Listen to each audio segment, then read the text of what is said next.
Hi, I'm Paul Friedman. I'm the founder of the Marriage Foundation. Been doing this for a long time. Over 20 years ago, I was actually a divorce mediator. And I used to help people get a divorce. And hopefully I'm offsetting the bad karma of doing that with the good karma of helping thousands and thousands of people save their marriages.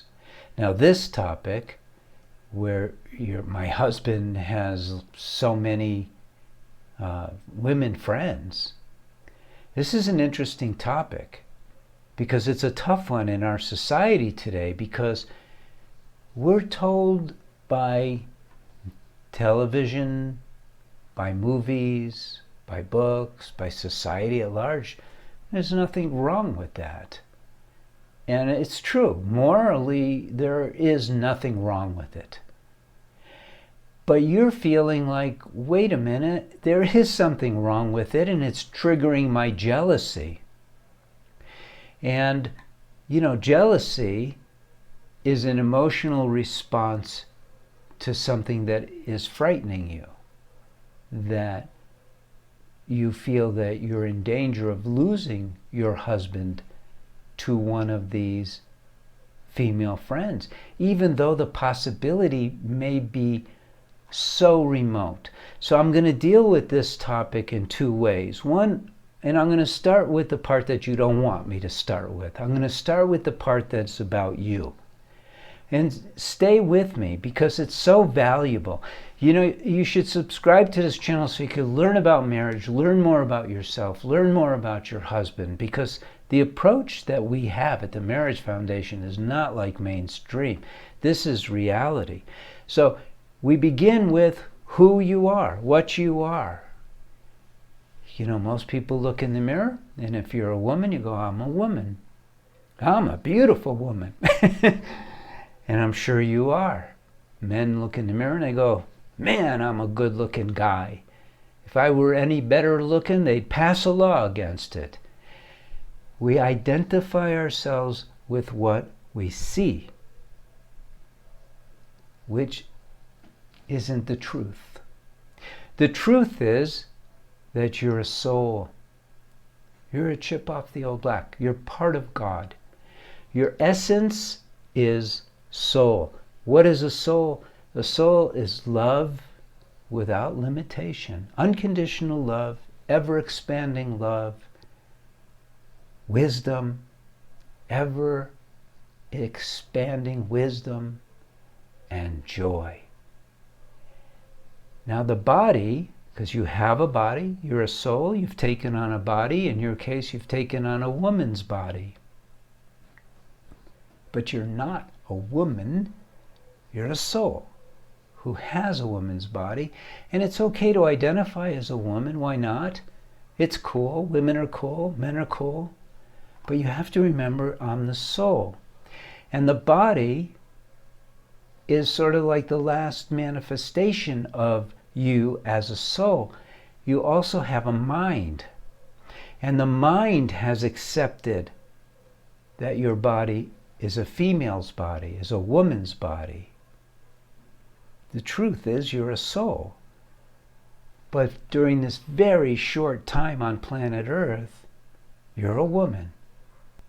And this body is filled with a trillions of cells. Every cell is the drive to survive, self-preservation. And so your body is always telling your mind to watch out for everything.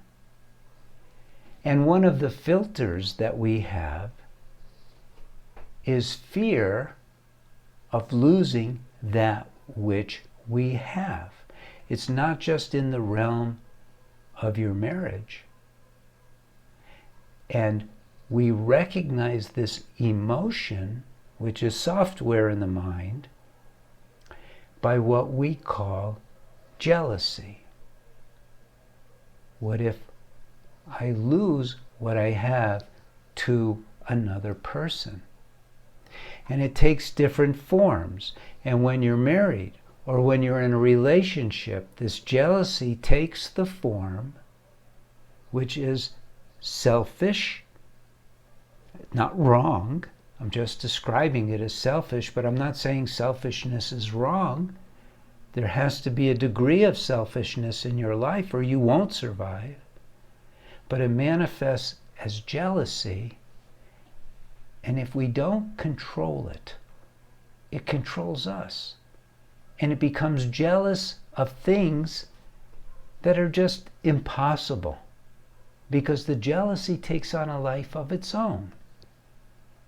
And maybe your jealousy has reached the point where you don't even want your husband to have friends on Facebook who he's never met, for instance. And this is usually a symptom of a jealousy that has taken over. And you have the responsibility to control that, or you're not going to feel the love that you are, because you are love, you're the soul. So we have these emotions, we have these fears, but they're intended for you to control. They're not intended for them to control you. So that's the first and most important part of this video. And people don't understand this because we don't know about we're the soul in our society. People go, oh, he's a religious fanatic, he's a freak.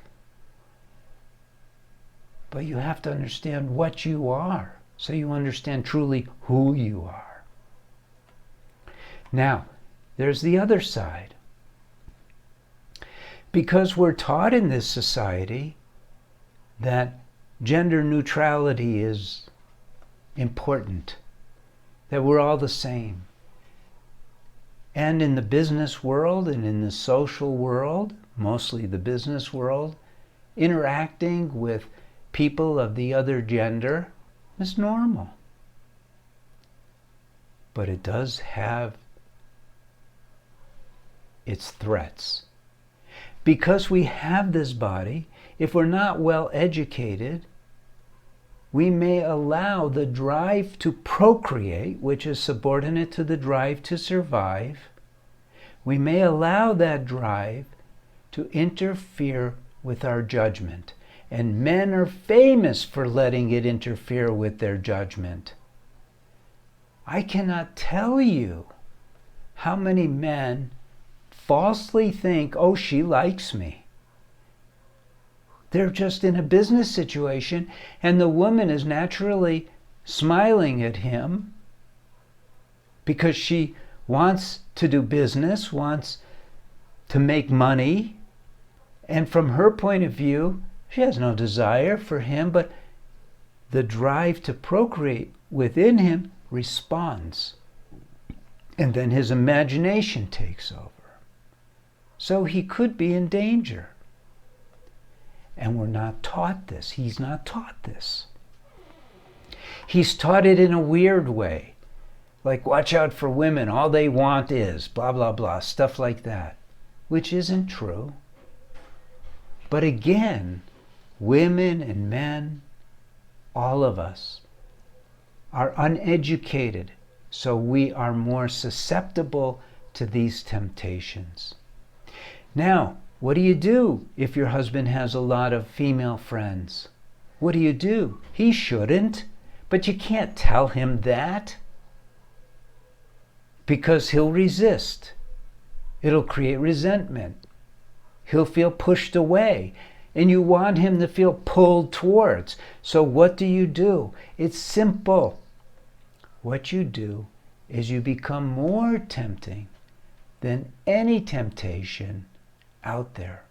And you don't do it just by being sexy for him, which you should be. It's part of your relationship, part of your marriage. You should be sexy for your husband, but that should be the smallest part. The deepest part should be where you're supposed to be connecting as a married couple, which is at the highest plane of the soul, your soulmates, right? Your soulmates. So that's love. So you should become the heart. You should become all loving, not just the behavior, but you should be feeling and it takes education and effort, which is why we have books and why we have courses. And by the way, these courses are amazing, and you could try it for free, and you get a 90-day guarantee, so it can still be free later if you decide this is not changing my life and my marriage, but it will. You need to learn how. We're not taught how to manage our mind, how to master our mind. And believe it or not, it's the very first step for having an amazing marriage, is learning how to master your own mind. Not be controlled by jealousy, not be controlled by anger, by fear. This is very important stuff. So, should your husband have female friends? No, he shouldn't. Should you subscribe to this channel so you could learn more about marriage? Absolutely. But you can't tell your husband, don't do that. Very, very few men will be receptive to that. They'll think you're controlling. And it would be. And you're not controlling, but the jealousy is controlling you, and then you become a tool of the jealousy, where you should become a channel for your soul. This is deep stuff, but marriage is deep stuff because it fulfills us.